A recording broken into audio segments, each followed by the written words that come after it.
Want to save your Snapchat photos directly to your phone's gallery? Here's a quick and easy way to export snaps and memories to your camera roll. So, let's get in. Launch Snapchat. Click on the avatar icon given at the top left.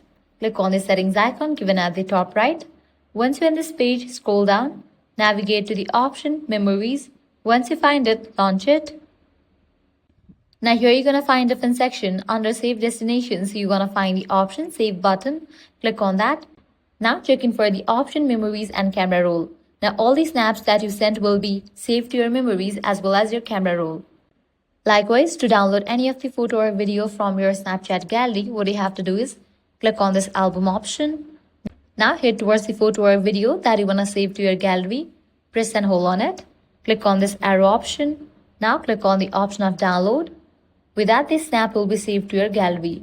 So this way you can easily export Snapchat photos to gallery. If this guide helped you out, do not forget to like, share and subscribe.